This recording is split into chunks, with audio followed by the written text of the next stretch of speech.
ഞാൻ ആദ്യമായിട്ടാണ് ഒരു കുഞ്ഞിന്റെ ബർത്ത്ഡേ ആഘോഷിക്കുന്ന സമയത്ത് അച്ഛൻ ഉണ്ടായിരിക്കെ തന്നെ അമ്മ ഒറ്റയ്ക്ക് കേക്ക് മുറിക്കുന്ന കാണുന്നത്. എന്താ രാമേന്ദ്ര പ്രശ്നം? അങ്ങനെ അഹാന കൃഷ്ണ വീണ്ടും എയറിലായിരിക്കുകയാണ് സുഹൃത്തുക്കളെ. എനിക്കതൊക്കെ എങ്ങനെയാ സാധിക്കുന്നത്? ഈ അടുത്ത കാലത്തൊന്നും ഇവരുടെ കുടുംബത്തിന് എയറിന് താഴെ ഇറങ്ങാൻ യോഗമില്ലെന്ന് തോന്നുന്നു. എപ്പോഴും ആരെങ്കിലൊക്കെ ആയിട്ട് ഇവരുടെ കുടുംബത്തിൽ എയറിൽ കാണും. പ്രശ്നങ്ങൾ വരുമ്പോൾ സ്ട്രോങ് ആയിട്ട് നിൽക്കണം മിസ്റ്റർ ഇൻസ്പെക്ടർ.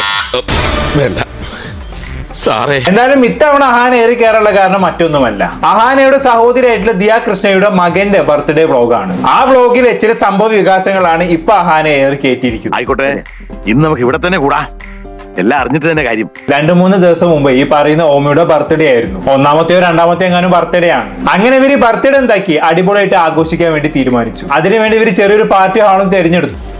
എന്നിട്ട് അങ്ങനെ അതെല്ലാം കഴിഞ്ഞ് ഇവരെല്ലാരും കൂടി സ്റ്റേജിൽ അങ്ങ് ഗ്യാദർ ചെയ്തു, ഫോട്ടോ എടുക്കാൻ വേണ്ടിയിട്ടാണ്, പിന്നെ കേക്ക് മുറിക്കാൻ വേണ്ടിയിട്ട്. എന്തായാലും അങ്ങനെ എല്ലാവരും കൂടി സ്റ്റേജിൽ ഗ്യാദർ ചെയ്ത സമയത്ത് ഈ പറഞ്ഞവരുടെ അപ്പച്ചിയും സ്റ്റേജിൽ പോയി നിന്നു.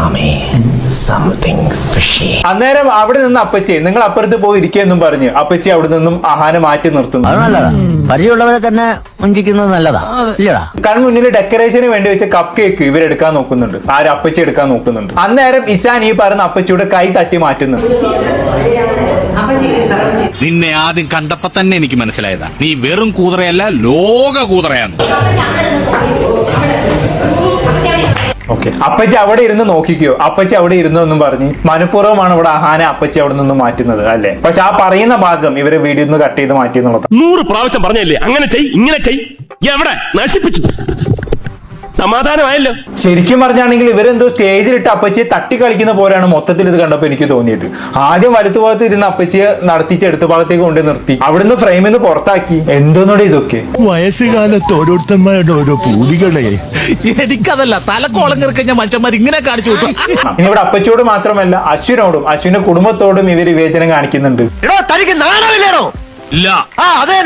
ഈ വ്ളോഗിൽ ഇവര് കേക്ക് മുറിക്കുന്ന ഭാഗം ഞാൻ ഇവിടെ സൈഡിൽ കൊടുക്കാം. ഇതിൽ അശ്വിൻ എവിടെയാണ് നിൽക്കുന്നത് നിങ്ങൾ നോക്കണം. ദിയയുടെ സൈഡിൽ ഇങ്ങനെ കൈ അടിച്ച് നിൽക്കാണില്ലേ അശ്വിന്. ദിയാണ് കേക്ക് മുറിക്കുന്ന സമയത്ത് നടുവിൽ നിൽക്കുന്നത്, കുഞ്ഞാണെങ്കിലോ മുത്തശ്ശന്റെ കയ്യിലും. ഇനി ഇവിടെ കേക്ക് മുറിക്കുന്നതാണ് ഏറ്റവും വലിയ കോമഡി. കേക്ക് മുറിക്കുന്നത് എങ്ങനെയാണ്? അമ്മ ഒറ്റയ്ക്കാണ് കേക്ക് മുറിക്കുന്നത്. ഇങ്ങനെയുള്ള സന്ദർഭങ്ങളിലാണ് നമ്മൾ സ്വയം നിയന്ത്രിക്കേണ്ടത്, സെൽഫ് കൺട്രോൾ. ഞാൻ ആദ്യമായിട്ടാണ് ഒരു കുഞ്ഞിന്റെ ബർത്ത്ഡേ ആഘോഷിക്കുന്ന സമയത്ത് അച്ഛൻ ഉണ്ടായിരിക്കെ തന്നെ അമ്മ ഒറ്റയ്ക്ക് കേക്ക് മുറിക്കുന്ന കാണുന്നത്.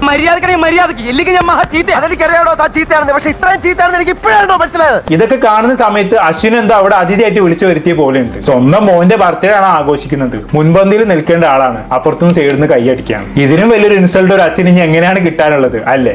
എന്തോ കുത്തി പറയുന്ന പോലെ എനിക്ക് ഫീൽ ചെയ്യുന്നുണ്ട് കേട്ടോ. അമ്മയുടെ വീട്ടുകാരാണ് സംഘടിപ്പിക്കുന്നതെങ്കിൽ അമ്മയുടെ വീട്ടുകാരായിരിക്കും ആ പരിപാടിയിൽ എണ്ണത്തിൽ കൂടുതലുണ്ടാവുക.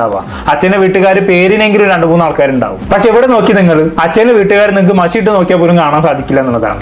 എന്തൊക്കെയാണ് ഈ കൊച്ചു കേരളത്തിൽ സംഭവിക്കുന്ന? ഫുൾ അമ്മേന്റെ വീട്ടുകാർ മാത്രം. അച്ഛന്റെ വീട്ടുകാർ ഇവർ മനഃപൂർവ്വം ബർത്ത്ഡേ സെലിബ്രേഷനിൽ നിന്നും ഒഴിവാക്കി നിർത്തി എന്നുള്ളതാണ്. അച്ഛൻ പറഞ്ഞു ഇതിലും ഭേദം കട്ടപ്പാറയായി കക്കാൻ ഇറങ്ങുന്നതാണെന്ന്. ഈ അടുത്ത കാലത്ത് എങ്ങനെയൊക്കെ നോക്കിയിട്ട് ഇവരെ അങ്ങോട്ട് മേനാവുന്നില്ല അല്ലെ. എന്ത് ചെയ്താലും ഇതേപോലെ പാളി പോകുന്ന ഒരു അവസ്ഥയാണ്. അതെല്ലാം ആണ് ഒരു ഫാബ്രിക്കേറ്റഡ് വീഡിയോസിനും എന്നെ എന്റെ ഭാര്യയും തകർക്കാനാകില്ല. ഞാൻ പോകുന്നു. Bye bye.